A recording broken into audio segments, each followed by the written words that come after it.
Так, ну что, всем привет. Вот и началось мое очередное мотопутешествие. В этом году, честно говоря, не планировал никуда ехать. На все вопросы отвечал, что этот год точно пропускаю. Ну вот спонтанное решение, и почти спонтанное, скажу. Буквально недели 3 назад решил все-таки рвануть в Норвегию. На скорую руку маршрут подобрал. Большое спасибо тут друзьям моим из Норвегии. Crazy Troll, Оля, Дима, привет. Очень помогли, подсказали, какие дороги, локации и так далее стоит обратить внимание. На данный момент у меня позади уже 80 километров. Двигаюсь я в сторону Клайпеды. Там сажусь на паром до Швеции. И завтра в 7 утра уже начинаю катать по Скандинавии.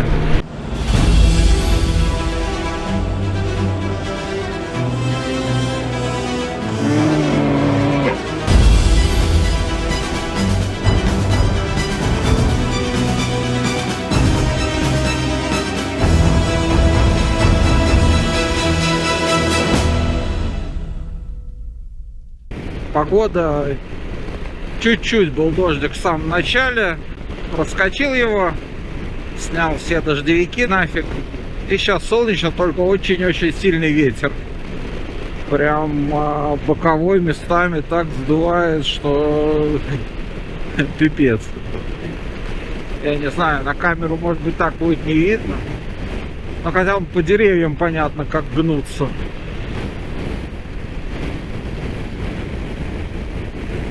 О, приходится мотоцикл наклонять, чтобы прямо ехать.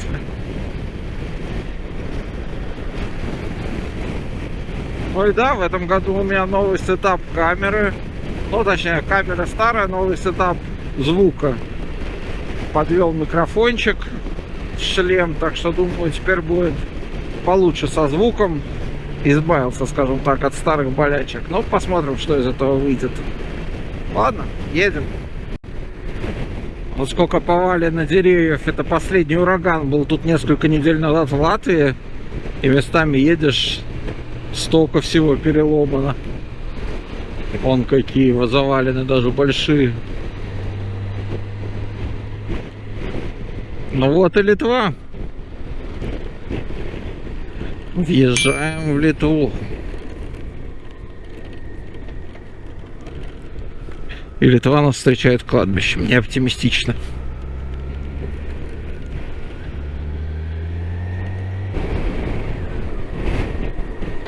Ух ты, какой здесь водопадик. Прикольно. Ну, конечно, по сравнению с тем, что мне предстоит в Норвегии, это ни о чем. Но все равно прикольно, что даже вот так вот по Прибалтике, пока еду, есть куда взгляду упасть приятно. Симпатичная площадь. Сейчас начнется вот этот дебилизм со средней скоростью. Больше всего его не перевариваю. В Литве очень уж много его. Ну все, гружусь на борт сейчас. Вон он, мой корабль уже стоит. Luna Seaways. Сейчас на него загрузимся. И утром буду уже в Швеции.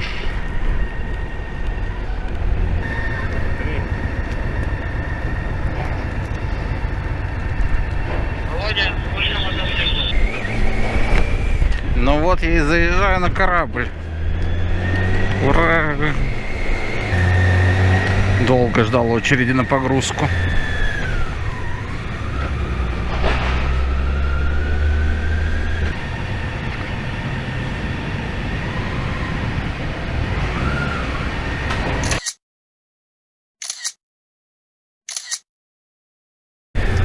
Ну вот я и в Швеции. Сейчас путь держу на Копенгаген. Погуляю там немножко. в Дании никогда не был, будет первый мой визит в Данию. Доплыли в целом хорошо, корабль, паром был лучше, чем я ожидал. Ну, хуже, конечно, чем Таллинг, который на Швецию, но я думал, что будет что-то типа того, что на Германию из Вентспилса когда-то лет 10 назад ездил, там совсем такое корыто со столовкой было. Вот. А тут нет, так более-менее прилично, несколько ресторанчиков, бары, даже маленький магазинчик там какой-то свой был. Ну, так, прикольно, все приемлемо. Каюту брал в двухместной каюте место, и вот с этим литовцем-мотоциклистом мы вместе были в одной каюте, пообщались. Он едет сейчас по Швеции кататься, потом в Данию и обратно в Литву. Ну, а я, как уже сказал, ну, в принципе, сегодня будет очень длинный день на Копенгаген, и потом к ребятам Crazy Troll в Фридрихштадт. Плохо немножко спал ночью, все боялся проспать. Это вечная проблема на паромах, когда часовой пояс меняется, не знаешь, на сколько будильник ставить.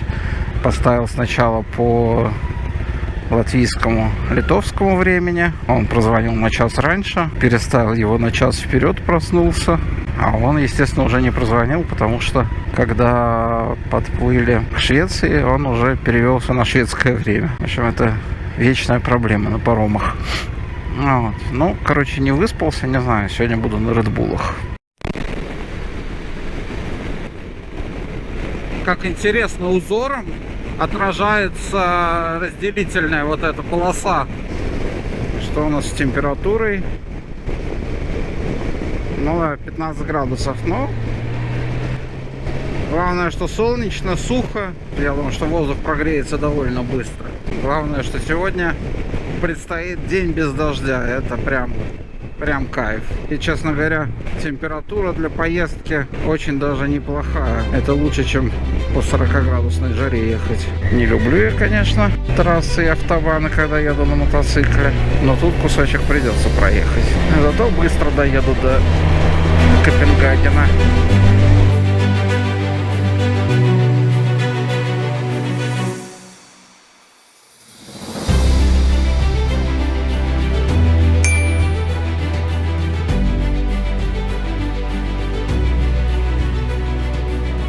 Ну вот он, знаменитый Эресундский мост, длиннющий, из Швеции в Данию.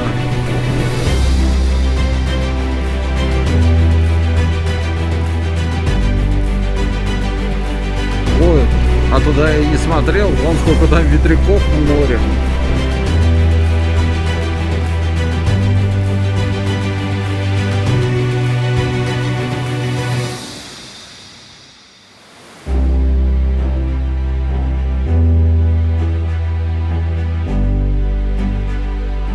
Красота, с погодой повезло, просто шикарно. Виды потрясающие, обалденно.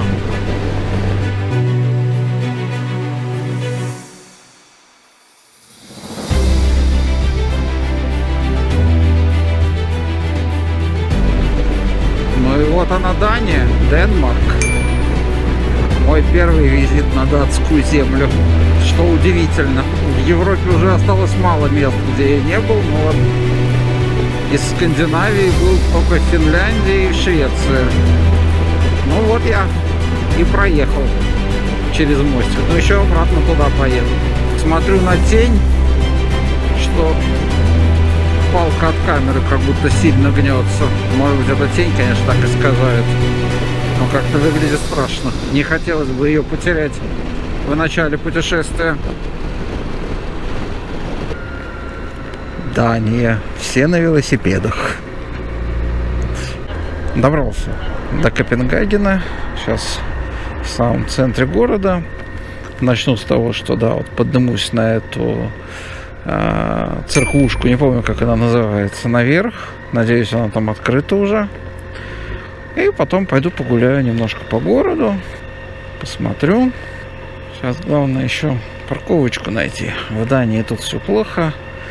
Для мотоциклов правила парковки такие же, как и для машин. То есть нельзя на тротуарах и так далее. Халявы не получится. Так как это центр города, то парковка может быть проблемой. Но какую-то аппликацию я себе установил там для того, чтобы оплачивать парковки в Дании. Посмотрим. Не знаю, надеюсь, там не будет каких-то длинных муторных регистраций. Так, ну мне вот сюда. Теперь надо найти парковочное место. Тут явно нельзя, тут нельзя. Может сюда? Вот так вот. Вот так вот.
Вид на Копенгаген. Подняться было тяжеловато, но очень красивая точка обзора. Не часто город сверху выглядит настолько шикарно. Просто во все 360 градусов, во все 4 стороны. Просто потрясающий вид. Я, честно говоря, был более скептически настроен к Копенгагену. Но город прикольный.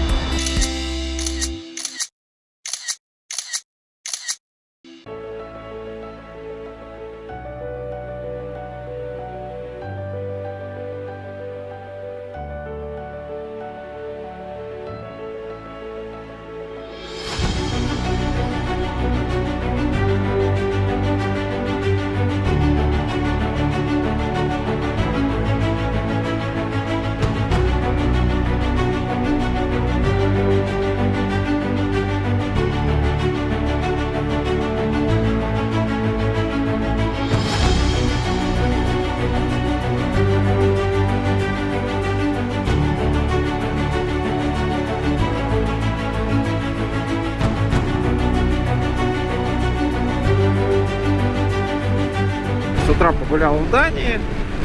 И вот сейчас двигаюсь в сторону Фридрихштадта к ребятам. По пути, может, еще куда-то заеду. Даже не знаю, буду заезжать, не буду, посмотрим. А так, в целом, да, до Фридрихштадта еду. И сегодня да, буду уже в Норвегии. Насыщенный денечек получился. 3 страны за один день. Приплыл на пароме в Швецию. Оттуда в Копенгаген. Из Копенгагена опять назад в Швецию. Из Швеции уже до Норвегии. Ну вот так, едем потихоньку. Погода отличная, 22 градуса. Так что кайфово. Только автобан уже надоел, но без него тут никуда, надо потерпеть. Сегодня день автобанов. Со стороны автобана не видно, конечно, Швецию, как и любую другую страну. И по автобану летишь, везде все однообразно. Чтобы увидеть страну, это надо съезжать с автобана и кататься по маленьким локальным дорожкам, городкам и так далее. Что-то немножко подустал я уже от этого автобана. И я смотрю, шведы не запариваются с заправками на автобанах. Мне уже надо топливо искать. А вот все вот эти вот знаки, вот заправка через 2 километра, там на самом деле ни хера не заправка, а просто там съезд шоссе, и вот там уже будет заправка. А прямо на автобане, блядь, ни одной заправки нет. Ладно, будем съезжать, значит, с шоссе, чтобы не рисковать. Обсохнуть как-то совсем не хочется. Надо, наверное, уже где-то остановочку сделать, стекло как-то протереть. Ну, точнее, специально для этого остановку делать как-то не хочется. А вот когда в следующий раз остановлюсь, обязательно надо, а то уже все залепленное мошками. Ну что, у нас уже 17:17. До конечной точки осталось 190 километров примерно. Но я еще думаю, заезжать ли по пути во Фридрихштадт замок. Что-то я так не очень помню, что он из себя представлял, но почему-то у меня такой осадок, что как будто не так, чтобы прям обязательно туда ехать. Ну, посмотрим, что будет по времени получаться. Не хочется сильно поздно тоже к ребятам приехать, чтобы еще успеть пообщаться. И так я на последней остановке что-то задержался. Заехал перекусить, запасы воды в магазине пополнить, скажем так. Потом на заправочку заехал. На заправке там идиотская система, что надо пойти, оставить документ, потом только можно заправиться, потом идти на оплату. Я, короче, пока там суетился, сунул куда-то свою кредитку, которая у меня для путешествий. И, не знаю, минут 10-15 там шарил по всем карманам. Здесь кошелек перерыл. Нигде не могу найти. Думаю, ну я же доставал ее 100%. На полу везде посмотрел. Короче, в результате нашел ее. В отделение для мелочи я ее сунул. Но тоже времени потерял. И так вот как-то одно, другое, третье. И больше часа я там, наверное, потратил. Все время было расчетное время прибытия. Ну, оно символическое, понятно, там без учета всех остановок и так далее. Но расчетное время было что-то 17:40. А когда я вышел, расчетное уже 19:20. И это по тупому этому Garmin навигатор, который не учитывает ни пробки, ничего. То есть, ну, получается, что я где-то, значит, 1,5 часа похерил. Но зато очень неплохо так покушал. При магазине такая, как столовка, и за 125 шведских крон, это 11 евро у меня получилось основное блюдо, там картошка, ну, можно на выбор, там или мясо, или рыба. И к этому потом неограниченно набираешь салат-бар, там всякое разное, напитки, кофе, даже фрукты там были. Все это за 11 евро. Для Швеции это очень круто, скажем так. Даже для Риги так это круто. В общем, плотненько пообедал там, времени потерял много, да. Но ничего, ладно, едем. Да, еще где-то надо тормозную жидкость докупить. Я что-то профукал, что у меня ее тут меньше необходимого уровня. Причем сильно меньше, судя по всему. Вроде все перед выездом проверил, все, а такую вещь просто необходимую при поездке в горные регионы, как тормозную жидкость, и не обратил внимания. Притом дома у меня там куплено очень хорошая, с высокой точкой кипения. Я перед прошлой поездкой специально покупал и менял полностью всю тормозную жидкость. Что-то я профукал этот момент. Все-таки вантовые мосты, они очень офигенно смотрятся всегда. Шикарные виды. Что, чем ближе Норвегия, тем красивее природа уже начинается. Все чаще и чаще скалистые участки такие. Да, последние, скажем так, 50, а то и 80 километров, может быть.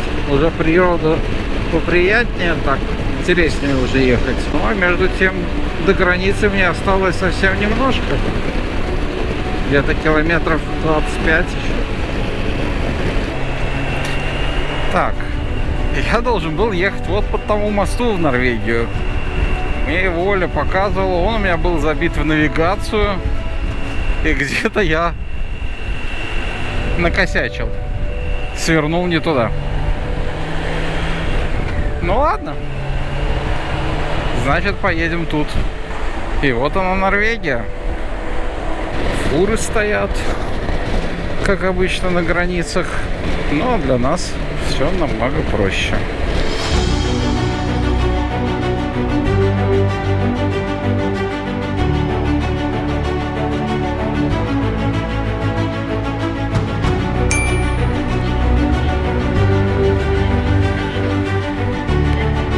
Что папа? Вот этот Фридрихштадт Кастл. Что-то я не пойду я к нему. Потому что отсюда сниму и все. Даже не полечу. Фортификационное сооружение, скажем так. Зря даже сюда ехал.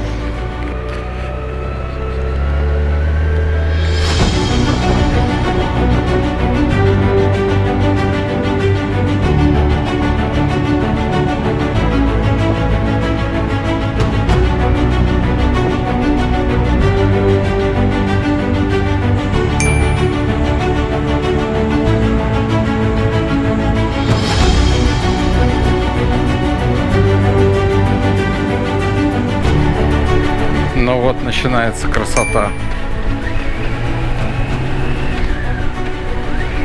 Вот эта дорожка.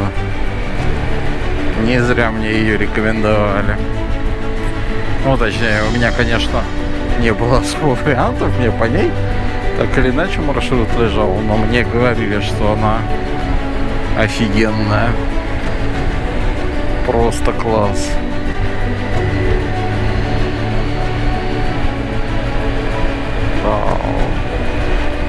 И еще завтра по ней поеду, когда обратно в том направлении. Вам по навигации смотреть, как она идет через острова всякие. Если бы еще солнце в глаза не слепило, было бы совсем здорово. Просто шикардос.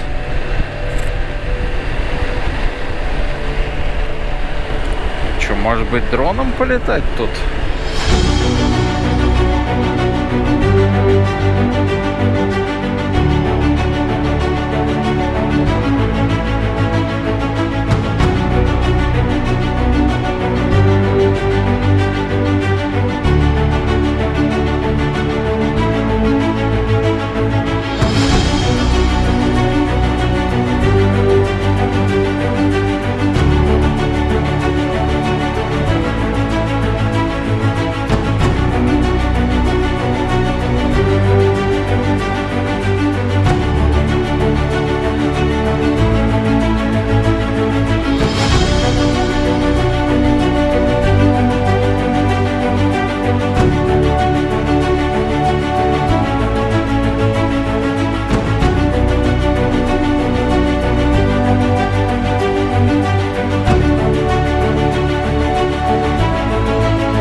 Потрясающе. Хорошее заключение дня.